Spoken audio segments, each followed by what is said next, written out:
अस्सलामु अलैकुम वरहमतुल्लाहि वबरकातुहू। उम्मीद है कि आप सब खैरियत से होंगे। आज हम आपकी खिदमत में ये मसला लेकर के आए हैं कि जूते चप्पल पहनकर नमाज जनाजा पढ़ना कैसा है। तो इस सिलसिले में 3 सूरतें हैं। एक सूरत तो ये है कि चप्पलों या जूतों के ऊपर पैर रखकर नमाज पढ़ना। नंबर 2, चप्पल पाँव में हो, यानी जूते या चप्पल पहनकर नमाज पढ़ना। नंबर 3, पाँव और चप्पल बिल्कुल अलहदा हो, यानी जूते या चप्पल निकाल कर नमाज जनाजा पढ़ना। तो इन तीनों सूरतों के बारे में हम जानेंगे। तो इस सिलसिले में आप दारुल उलूम देवबंद का फतवा समाअत फरमाइए। आप दारुल उलूम देवबंद का फतवा स्क्रीन पर देख रहे होंगे, जो आपको नज़र आ रहा है। हम आपको वो फतवा पढ़कर सुना देते हैं। सवाल किया है कि नमाज जनाजा में बाद लोग चप्पल पहनकर और बाद लोग चप्पल पाँव से निकाल कर उन चप्पलों पर खड़े होते हैं, हालांकि उन चप्पलों का इस्तेमाल बैतुल खला के लिए भी करते हैं। तो क्या इस तरह नमाज पढ़ना दुरुस्त है या चप्पल बिल्कुल उतार कर अलहदा रखना ज़रूरी है? नोट, बाद लोग अपनी बात को दुरुस्त करने के लिए ये भी कहते हैं कि जब तक चप्पल पाँव में है तो चप्पल और पाँव में इत्तिसाल कवी है, अगर पाँव निकाल कर चप्पल पर रख लें तो इत्तिसाल ज़ईफ़ है।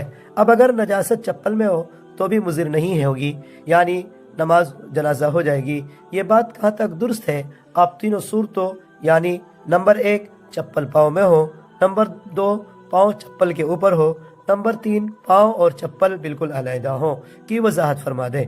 तो दारुल उलूम देवबंद ने इसका मुफस्सल जवाब दिया है। पहली सूरत का जवाब, जूता चप्पल पहनकर नमाज जनाजा पढ़ने की सूरत में पूरा जूता या चप्पल और जूता चप्पल की जगह दोनों का पाक होना ज़रूरी है। अगर जूते चप्पल का कोई भी हिस्सा या जूता चप्पल की जगह नापाक हुई और उसकी नापाकी बक़द्र माने हो तो नमाज जनाजा नहीं होगी।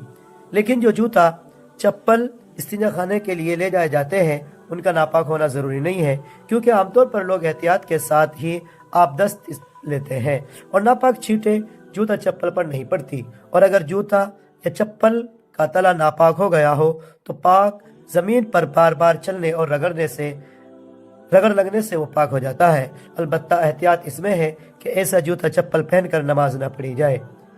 दूसरी सूरत, जब आदमी जूता चप्पल पहनकर नमाज पढ़ेगा तो जिस्म के कपड़ों की तरह जूता चप्पल इंसान के ताबे होंगे, इसलिए जगह की तरह उनका भी पाक होना ज़रूरी होगा। और जूता चप्पल पर खड़े होकर नमाज पढ़ी जाए तो इस सूरत में जूता चप्पल ताबे न होगा।